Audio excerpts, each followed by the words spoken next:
कांग्रेस की स्टार प्रचारक और राष्ट्रीय महासचिव प्रियंका गांधी का आज सांवले विधानसभा क्षेत्र में दौरा रहा, जहां उन्होंने कांग्रेस प्रत्याशी उरासी से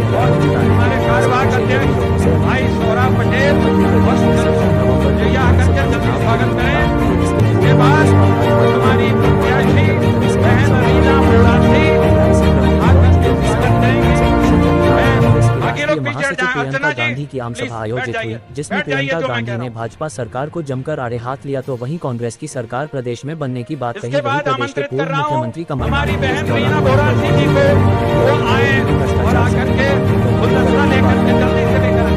गांधी की आमसभा में हजारों की संख्या में सारे विधानसभा क्षेत्र के मतदाता पहुंचे।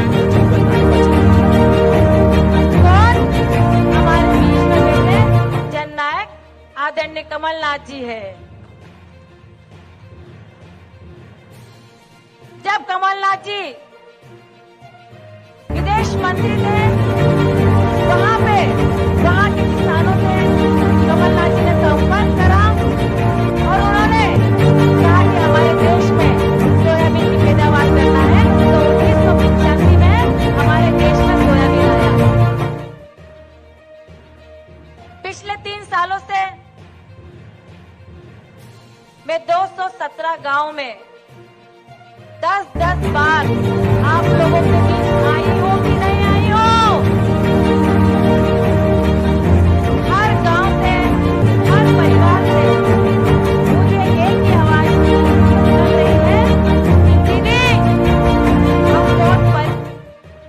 दलित, आदिवासी, ओबीसी वर्गों के लिए जो खाली पड़े बैकलॉग हैं, जो पद खाली हैं और जिनका बैकलॉग पूरा नहीं किया इस सरकार ने, उसको पूरा किया जाएगा। पढ़ो और पढ़ाओ योजना कराएंगे। उसमें मध्य प्रदेश के बच्चों को कक्षा 1 से कक्षा 12 तक निःशुल्क शिक्षा मिलेगी, लेकिन 1 से 8वीं कक्षा तक 500 रुपए दिए जाएंगे हर बच्चे को, और 9 से 10वीं कक्षा तक 1000 रुपए दिए जाएंगे हर बच्चे को, और 11वीं से 12वीं तक 1500 रुपए दिए जाएंगे प्रति माह, और ताकि उनको और सुविधा और जो पढ़ाई के लिए उनको खरीदना पड़े, जो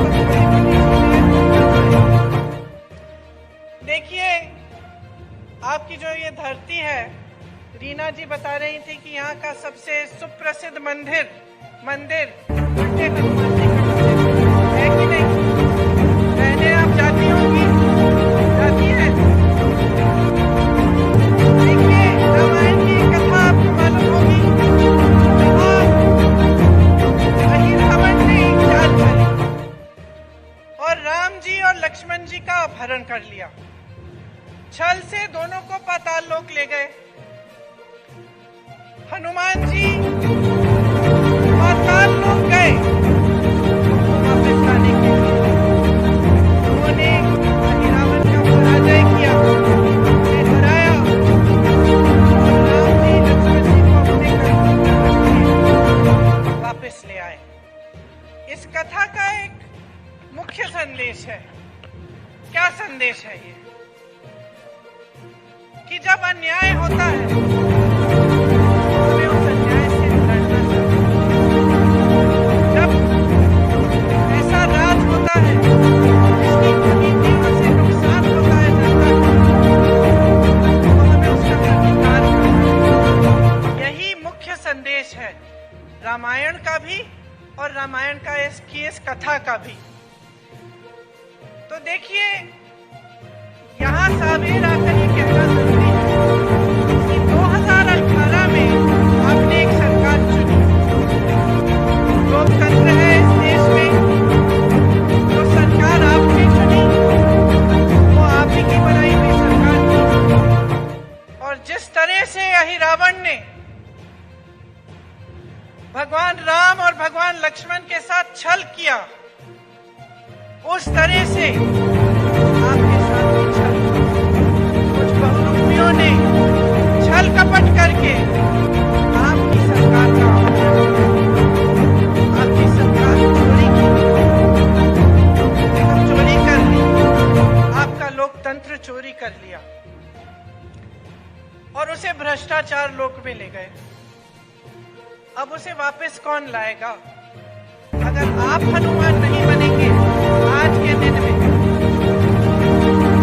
तो यहां से जो छल शुरू हुई आपकी धरती से, जो छल शुरू हुई जिसकी वजह से आप 3.5 साल और एक ऐसी सरकार को भुगत रहे हैं जिसे आपने चुना ही नहीं, जो खरीद फरोख्त से बनी है, रिश्वतखोरी से बनी। अगर आप इस स्थिति को ठीक नहीं करेंगे तो कौन करेगा? आज इस मौके पर अगर आप हनुमान जी की तरह खड़े नहीं हो जाएंगे और आप अपने लिए ये लड़ाई नहीं लड़ेंगे तो कौन करेगा? देखिए, ये जो असूल, जो परंपराएं रामायण के समय से हमारे देश में चल रही हैं, उनको आप सब अच्छी तरह से समझते हैं। आप जानते होंगे कि महात्मा गांधी जी के जो असूल थे, जिन पर आजादी की लड़ाई लड़ी गई, यही असूल, जब महात्मा गांधी जी को गोली लगी तो जमीन में गिर गए, तो उनके मुंह से क्या लफ्ज निकले? हे राम, हे राम, हे राम। क्योंकि महात्मा गांधी जी उन्हीं असूलों पर जिए जिन पर श्री राम जी जिए। आप सोचिए, भगवान राम पिताजी ने उनका वनवास कराया, ठीक है, वो वनवास में चले गए, वनवास में चले गए, लेकिन उनके प्रति जो जनता के दिल में श्रद्धा थी और भी बढ़ गई, और भी बढ़ी ना? क्यों? भगवान राम के चरित्र में जनता ने ये देखा कि इनके दिल में हमारे प्रति श्रद्धा है। तो जब भगवान राम का वनवास हुआ और वो जंगल भेजे गए, 13 वर्षों के लिए जंगल में रहे, फिर भी जनता ने उनकी श्रद्धा रखी, फिर भी जनता चाहती थी कि वही बने हमारे राजा, फिर भी जनता ने इंतजार किया, 13 साल इंतजार किया, जब तक वापस आए। जब वापस आए तो दिवाली पर इतनी खुशी मनाई कि आज तक हम उस खुशी को मनाते हैं, और आज तक हम याद करते हैं कि किस तरह से झूठ को सच्चाई ने पराजित किया, किस तरह से छल को पराजित करके भगवान राम वापस आए। ये बहुत पुरानी परंपरा है हमारे देश में।